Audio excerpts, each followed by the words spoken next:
My name's Mankini Dave Hadley. I'm a follower of Halesowen Town, and I also suffer from mental health issues.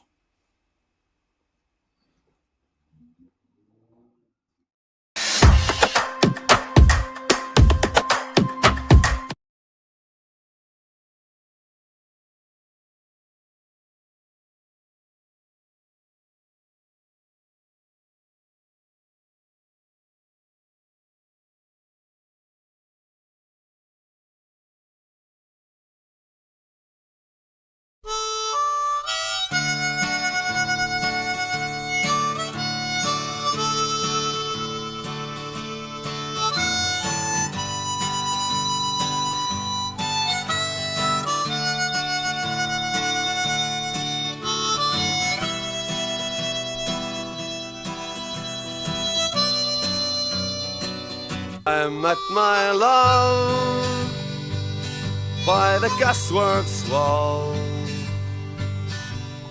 dreamed a dream by the old canal. I kissed my girl by the factory wall. Dirty old town, dirty old town, dirty old town, dirty old town.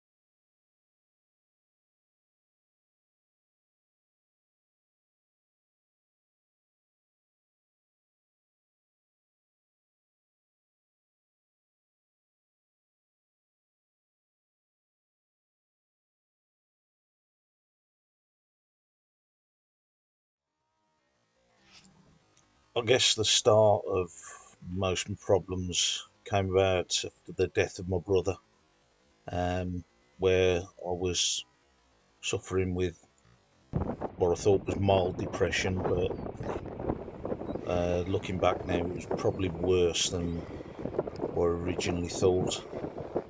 And speaking to various people about it, I realise it's not a problem with you or anything that you've done wrong. It is an illness, and it's a terrible illness, and not very easy to shake off.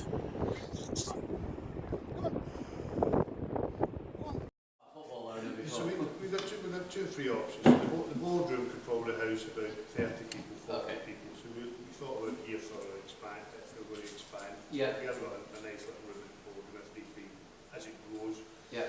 The clubhouse is being renovated as well, which could also be an option also. But here I think it's got the size to do whatever we want straight away. Yeah. So the guys were talking about we might need some barrier shutters. Ideally, I mean, listen, in the world, the bar's closed.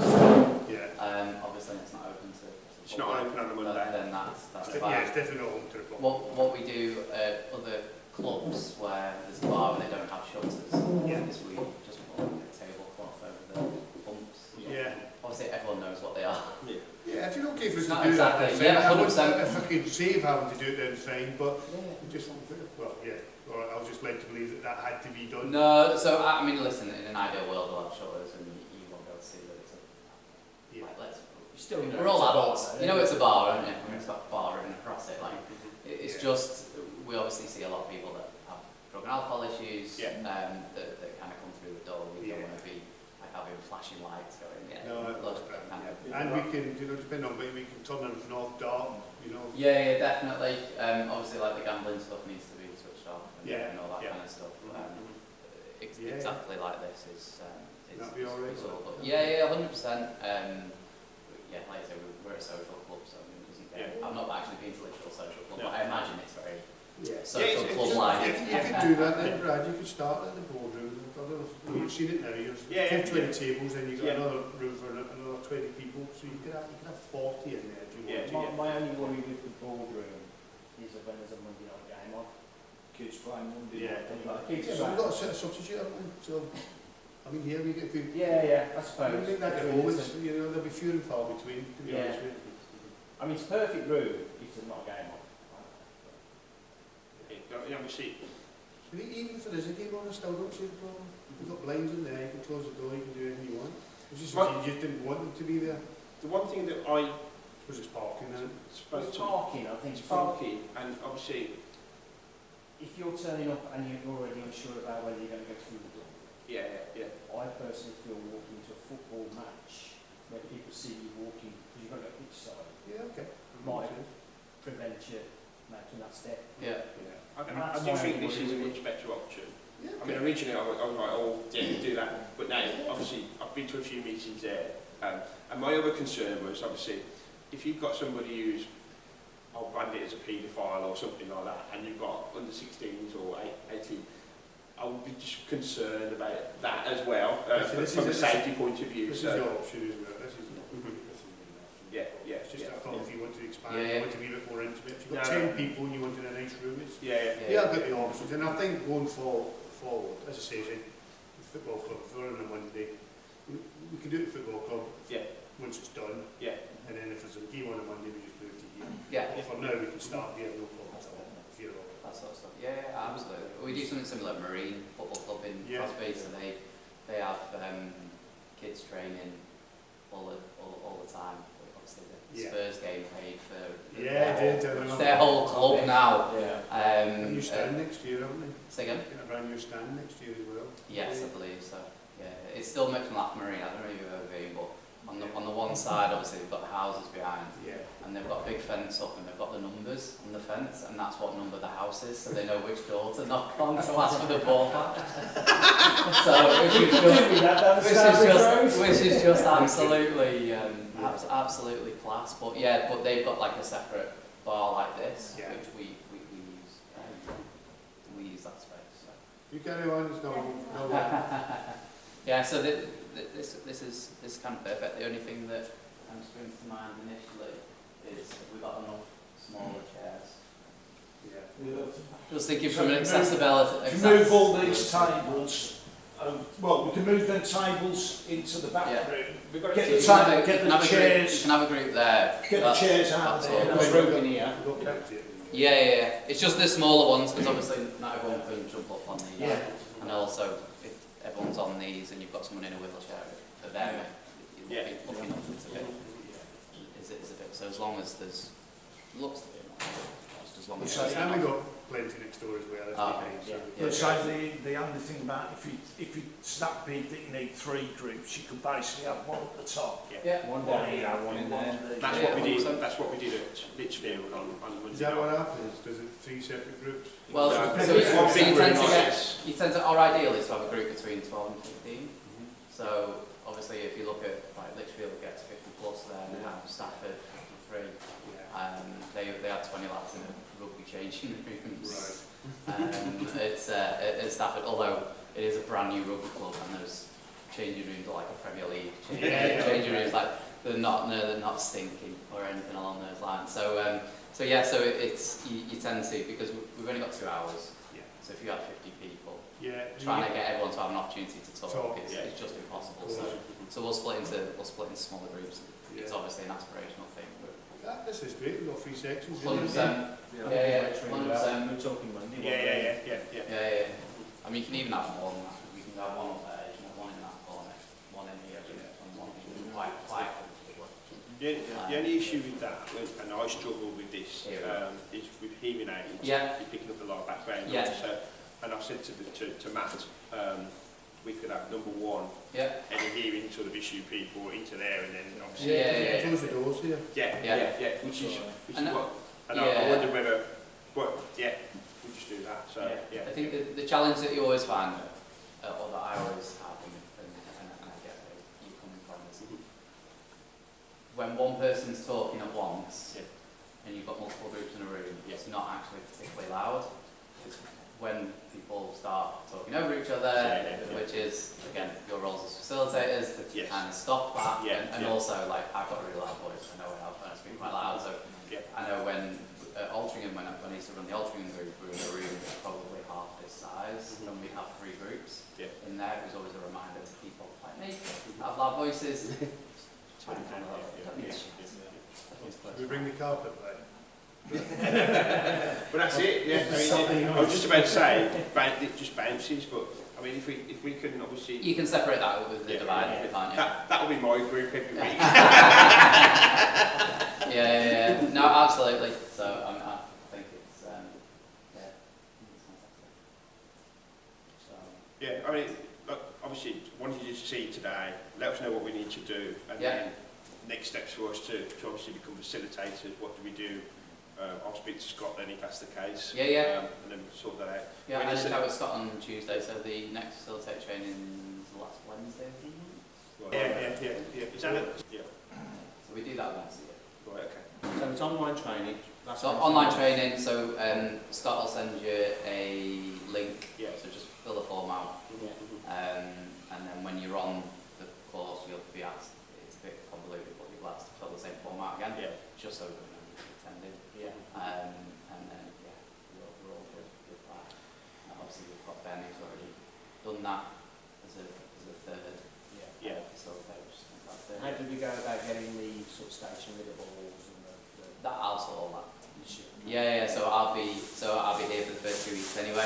When we open, well, either me or somebody else from the club probably.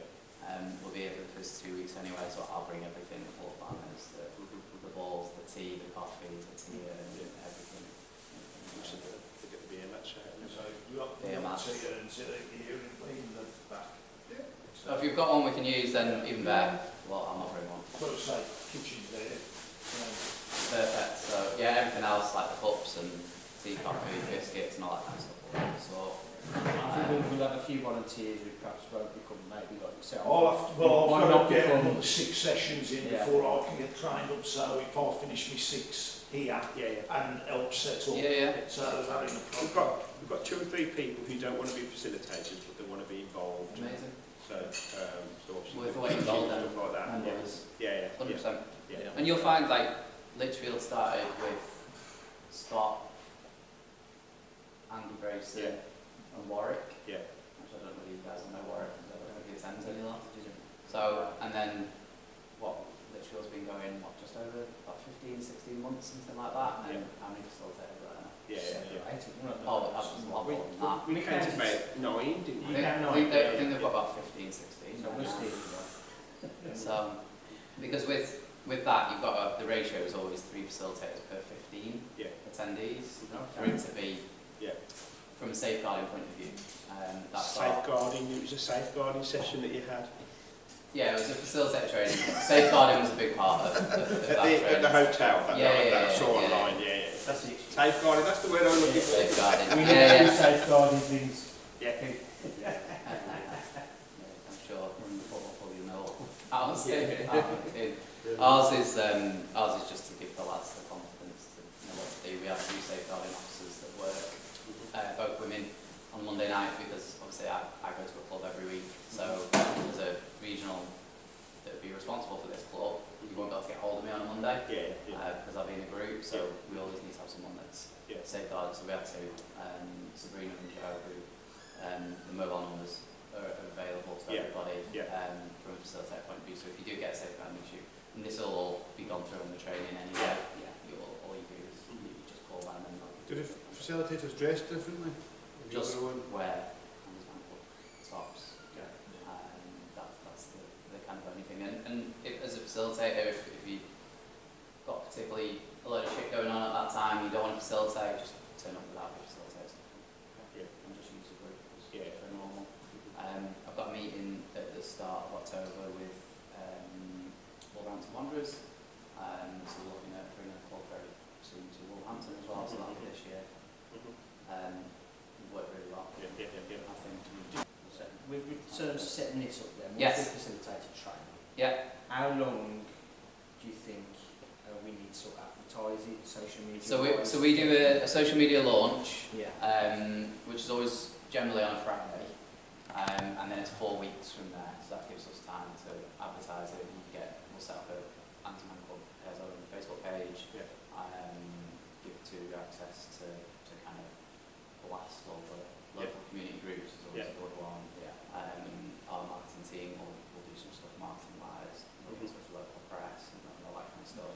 We can do some stuff around with the football club as well. Because you're in touch with our own bid as well, aren't you? That amazing. So we've got our own media, we've got the radio station as well. Yeah, perfect. Our own bid and Red Day. Yeah, 100%. Yeah, we work with a lot of local bid We've got groups. networking lunch with us, a networking group, local businesses as well. Yeah. Okay. And then we're going to got one on the Friday 27th at the cricket club. Yeah. It's a networking group or something like that they're called, aren't they? What's that one that they're having a meeting here soon? The meeting on Tuesday. Yeah. That's our first one. Yeah. Yes, the local businesses, so mainly for our sponsors. Yeah. We'll introduce them to the club and get chatting, and then we'll need to go from there. But on Friday 27th, the New Zealand Cricket Club are hosting Black Country Business Lunch. Right. So Black Country chairs will be doing a speak. Yeah. That's some chairs and stuff. And the BNI also do Halesowen Cricket Club as well, don't they? Yeah. Every Wednesday. Yeah, so that sort of stuff is great to start getting. The other thing I've done as well, because I work in the civil service, they've got these mental health allies within there, and I've been talking to a couple of them, and they're saying about, we're trying to set this up here. Yeah. And they went, that would be brilliant, so if we could advertise that internally as well. Yeah. You know, we could probably get people over here from Birmingham, so. Yeah, I'll do the same with more work. 100%. And then we generally will get in touch with the local PCT, NHS PCT, whatever the region is, to start getting things like social prescribers known about AndysManClub. I think that's one of the real fast. 100%. Yeah. I couldn't agree more. We're getting more and more kind of correspondence around this area, and within probably 20-30 miles of this area, that this opens up a whole new avenue for us. Yeah. Massive. It's just the start of. Yeah, of course it is. Yeah. It will be. And we're just launching internally. We're just launching a project, ironically called Project Midlands. So you can probably work out what it's about. So that's because at the moment we've got 5 clubs in the Midlands, the whole of the Midlands, like is it 5 or 6? 5 or 6. I think you're talking about Coventry, there's a lot of football clubs. You know, you might need to get areas that say it's lower. I think you may get more. Yeah. No, I couldn't agree more. You know, we're lucky in the fact that we've got a deal with the EFL. So I work with the EFL Trust. Yeah. We're trying to do more and more with them. They're really keen to do more and more, because I keep saying something. I don't want to keep just emailing you saying, look, we're looking at this area, can you give me the contact of the head of community for the local football club. I couldn't agree more. Somewhere like Bedworth, a really good community club and stuff like that. Yeah, it's just trying to find the right kind of location for that kind of venue, really. Hoping if we advertise ourselves as a football club, it's going to set an example. Yeah, definitely, because we're the charity partners of the Northern Premier League as well. So a lot of like obviously Marine before they got promoted, Ratcliffe before they got promoted, and around. So every club you work with gets promoted. It's good, isn't Looks that way, doesn't it? Yeah, I'm just trying to think actually. They come in threes. I'd say that's good, but we won't talk about the ones that go down. We'll stick with the.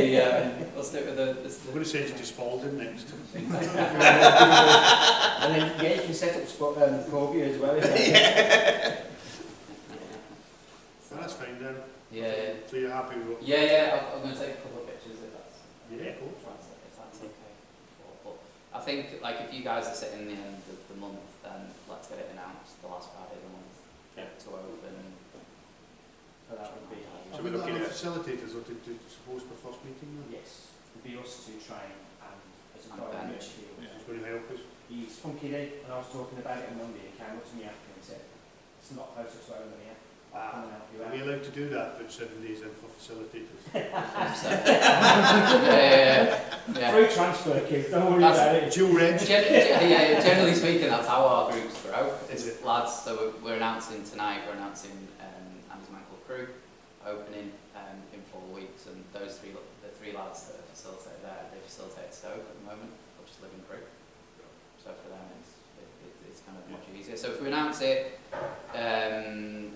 Friday the 27th, which is 2 weeks, and then we'll open Monday the 28th of October. You guys okay with that in terms of time frames? I won't be here for that. That's all right. It's half term week, guys. That's all right. I'm closing the band that week, so. Yeah. It's all right. For the winter. Yeah, it will be after. So you think, like, what's there to fucking moan about? Jesus. Everyone's a critic there. Top of the league, we haven't lost a game, but You're just waiting for Ryan Reynolds to come and buy us. yeah, I'll put a good word in if you want.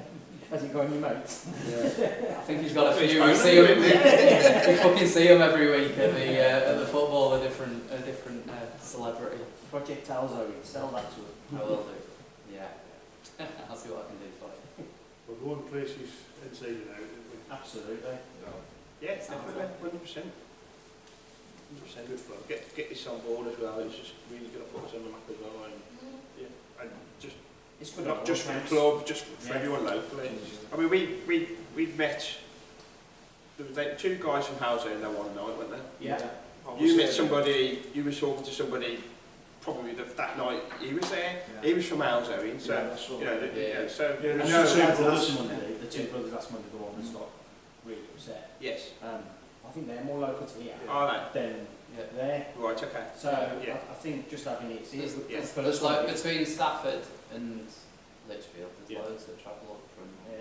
Some lads that travel up from West Brom to Stafford and Not just you think when you're opening something might restrict something, it's not, it's improving. No, and we don't, like, there's quite often, like, sometimes we used to get facilitators who are like, oh, I don't want to open another one because, like, it just means a bit of ego, isn't there, when you see 50 guys through the door, you're proud of 50 guys. And as I say to all the lads, like, when we open a club, it doesn't take your numbers away, even though you might lose 7 from your group, I guarantee you'll find them 7 pretty quickly somewhere else. So not only do we now have 20 going to a brand new club, you've still got 50. The thing that I'm looking at is that you got people like me thinking, I can't be asked to go all the way to Lichfield. But if somebody goes there, I'm gonna make the effort and go, and I think that will be the impact. And there is an online, but I don't like my day job online. I want face to face, especially something like that. I agree. And listen, our online works for a lot of people, and part of this Project Midlands thing is we're actually setting up a Midlands online because we're like I said, we're looking at hopefully near on doubling our Midlands presence by the end of the year, which isn't difficult given our current presence. But then next year, I think by the end of next year, I'm targeting probably 40 clubs in the Midlands. And at the moment, we're on 5.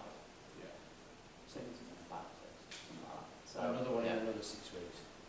So so we've got Crewe, Wolverhampton, Long Eaton, Halesowen before the end of the year. So quite comfortably. And like I said, the Wolverhampton and here just works perfectly. I'm surprised there's not one of Wolverhampton already. Who they are? It's just people, because obviously it's a commitment, like you were saying there, like, well, especially when now the weather starts in, it's like when it starts picking down, it's like, I'd really be arsed driving an hour of them, so probably not. So it is just people, but now we've finally got guys that... But it's the same can be said, there isn't one in Birmingham, and there's 9 in Leeds. And that's a much smaller city in comparison to Birmingham. It's very Yorkshire. Above the Midlands and below the Midlands, it seems to be quite a few. It's just like sparse. 100%. I think that'll change. Definitely. Well, groups grow out of other groups, so and like there's some historical reasons why, like randomly we've got so many in Devon, and Scotland is thriving and stuff like that. There's just like all these different stories. The reason why we're in Stafford is because 2 lads that used to go to Halifax. This was before we had the 3-person rule as well. were in the army, and they got stationed at Stafford Barracks Monday to Friday, so they're like, we don't want to miss out on AndysManClub, so they set up AndysManClub Stafford. Brilliant. And that's how Stafford started, and then last year Lichfield and Stoke came out of Stafford, and it kind of, it grows from there. Chesterfield's come out of Sheffield, and it kind of, that's how it then becomes like a spider web, kind of out really. So yeah, so that's where that's kind of where we're getting to, and that's why once you open here, I can see Bromsgrove opening, Kidderminster opening, all of the... You can have a rivalry, Man Club. Crazy, Thank you for that, Dan. No, my pleasure, thanks for your time. I'm just going to take some photos. So we'll speak to Scott, get on the facility training for the end of the month, and we're looking at October the 28th to open. Yeah, So on another note, he's... That's great. Nice to know it's on the horizon. Yeah. Yeah, definitely. We'll get some t-shirts sorted for a game as well. Some of the lads don't know what to do. T-shirts. Quite a bit. I'll look through the pictures. If there's anywhere we've got a club as well. Because then, there's a joint. Long Eaton in that league now, they were Last year. Yeah. Did they go up? Or did they go sorry? I can't remember. No, They went down. They went down, didn't they? Yeah, down to somewhere. Bro, Wonderful. Fantastic. good. Thank you very much. Yeah, nice to meet you. Cheers for that. See you later. Cheers. Cheers, Nick. I'll see you tomorrow. Yeah, you will. Okay, I'll see you later.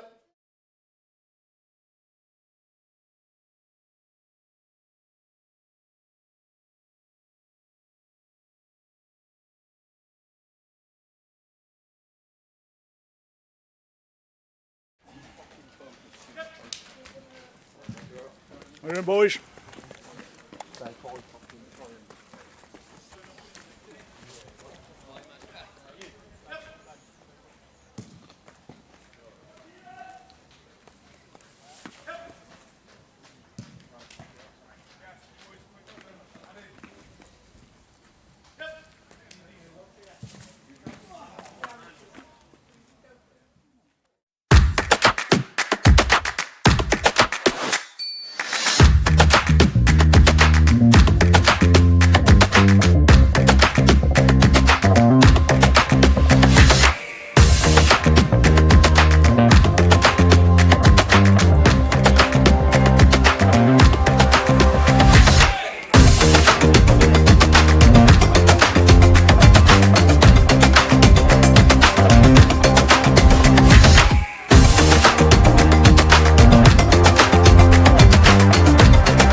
Right. Who's Halesowen Town's #1 fan?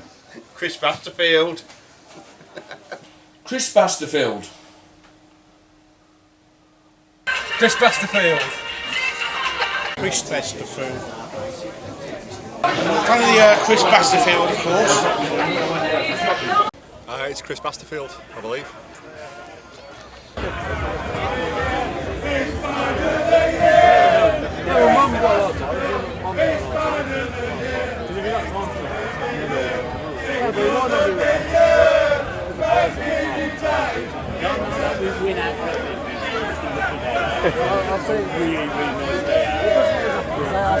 And how much did you have to pay for that? What makes Chris so special to this football club? Oh, he's a legend, isn't he? The thing is with Chris that yes, we know he's in not a wheelchair and that, but it doesn't let him bother him. He doesn't want people feeling sorry for him. He likes the banter. He takes the mick out of us. We take the mick out of him, and we wouldn't have him any other way. He's just a legend at this club, isn't he?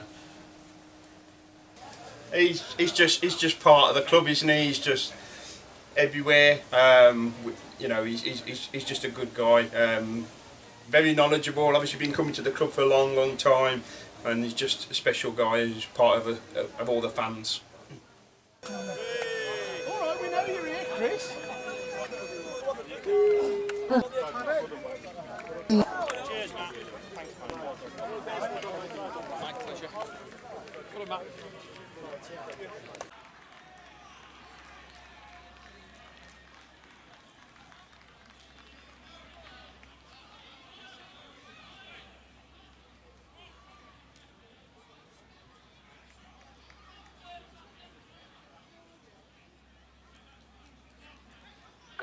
Which is down the 5th minute, scored by number 4, Lewis Parker.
Christopher, Yes. we know you're a legend at the club. Everyone says it. You're inundated with being fan of the year, which begrudges me. Yes. How long have you been watching Halesowen? I think my first game was Boxing Day, either Boxing Day 95 or Boxing Day 94. I'm not entirely certain which. Basically, how it all came about was my dad, who died in May 1996, was trying to get me interested in rugby, and he took me down to Kingsholm to watch England A versus Italy A, and I was bored with that because they get resetting the scrum, and it took ages, and I really didn't enjoy that at all. So eventually he decided that he supposed he was right and phoned up the local football club. So he rang up Halesowen in town, spoke to them. They told him where to park.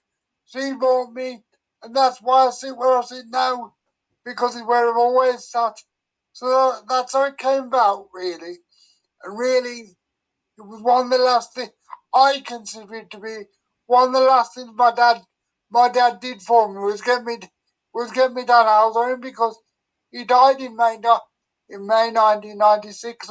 And I remember also one Monday evening going to Worcester for a cup game, and he took me there in the evening against my mum's wishes. We went on the Monday evening to St George's Lane in Worcester. Yeah. And we lost. But we had a great time. It was a great night, that was. Good. You heathen, not liking rugby. How dare you? But at least you got to see Halesowen. Who did they play when you first went to Halesowen? I can't remember, but I know they won. They won. I believe Steve Pearce might have scored. I think I've discussed it with Charles Shakespeare many times. Yeah. And we have some dispute about which fixture it is. And also we can't remember the Worcester game, but I'm convinced it was against Worcester in the Senior Cup on a Monday. Right. Okay. It's St George's Lane. Right. I remember because Derek Dudley, who was the goalkeeper at the time, his mother used to stand by us for a while. So that's how I remember that. So I've been following Halesowen on and off now for over 40 years, so I was lucky to see the 3 trips to Wembley, see the Joinsons play, Big Phil Caldicott in goal, Russ Penn's dad, Mark Penn, who was a bloody good player at the time as well. So, seeing them win twice at Wembley was great. For me, personally, my highlight of watching them was when we beat Halifax the other year, because with those trips to Wembley, in my opinion, I thought, well, we should win those, but going to Halifax, who was a team flying in the conference at the time, and going there, turning them over, I believe that is probably my highlight now of watching Halesowen. What's yours? I agree. Halifax and Barnet were probably mine, because what you got to remember about those vast things, although I wasn't around at that point in time, that was a different level, because it was lower than this is now. So really, I think you're right. The club's greatest achievement was playing Halifax and playing Barnet and winning those matches.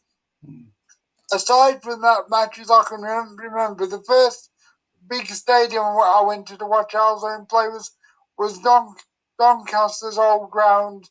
Again, about 20 odd years ago in the trophy, where we drew with them, brought them to a replay down, brought them back to the Grove for replay on the Tuesday, which eventually we lost. But also I remember a few years ago, about 10 years ago, maybe a bit more now, or maybe 8 years ago, I'm not entirely certain how long, but I went up to Mask on the train by myself, all the way up near the north, in the north of England, because my mum at that stage had just been diagnosed as being unwell, and I wanted to show her that I could do it and that I could manage it and that I'd be all right. So I was able to arrange to go on the train from New Street, change at Middlesbrough, and then get a train to Mask.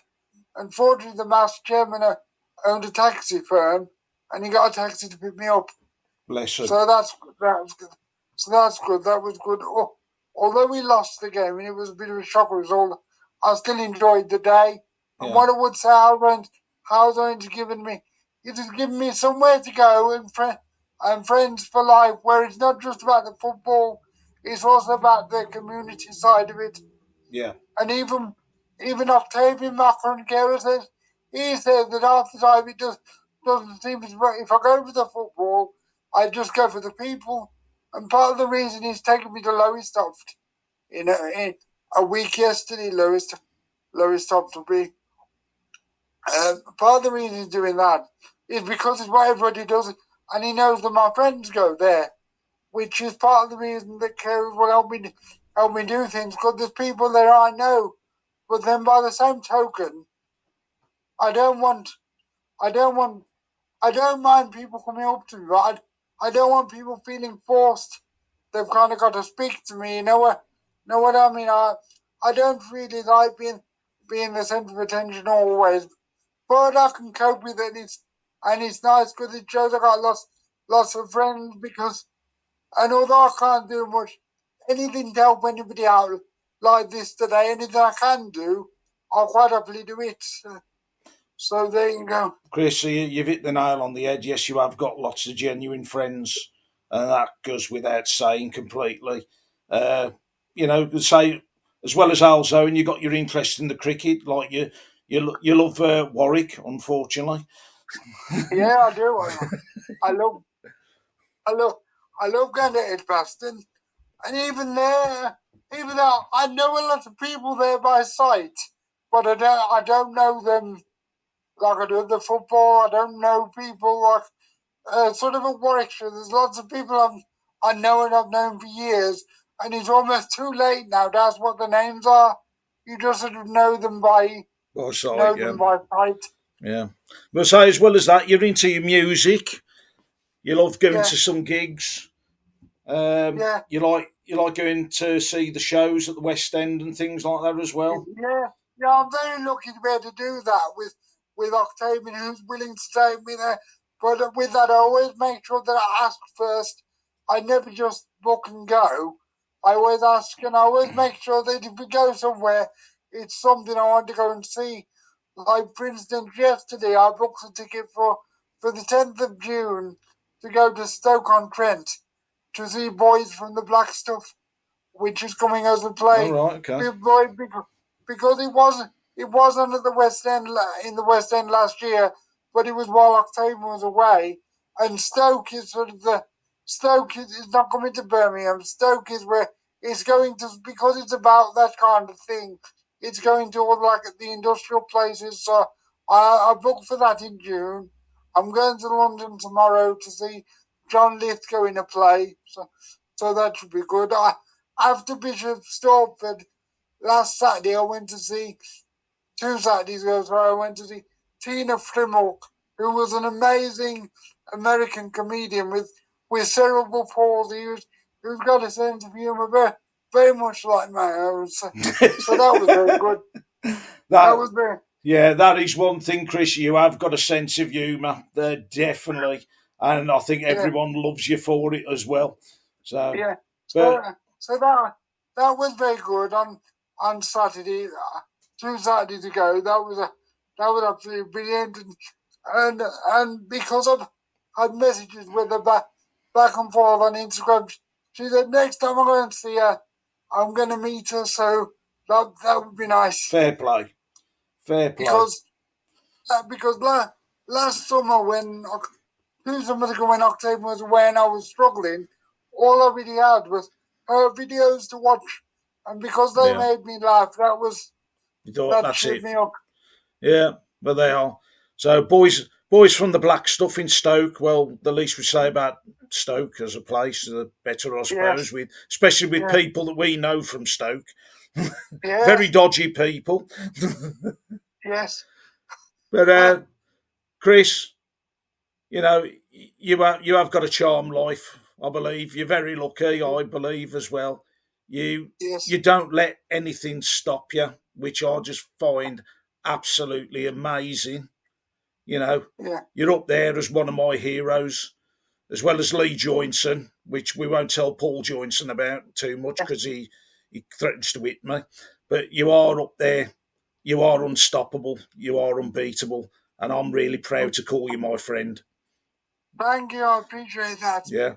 And also I'm very aware since my mum died, I've become in a way more aware and more conscious of my disability because of the support that I need from what you might call now professional people. I mean, when my mum was alive, I was just me, we just got on with it. But now you become sort of more aware of, more conscious of, things that need doing or whatever.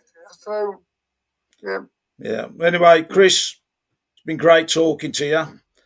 Shall we just round it off now and turn around and say, what's your expectations and hopes for the rest of this season now? We just need to keep winning and see where that takes us. I'm not putting any expectations on it. I'm not the sort that does. Just enjoy the try and enjoy the football and just see what happens. Yeah, that's great. But my expectations are you going to buy a round of drinks before the season finishes? I might do. I'll tell you what, we'll all be queuing up if you've done that. Yeah. Thanks, Chris. I'll see you Saturday. Cheers for that. Thank you, mate.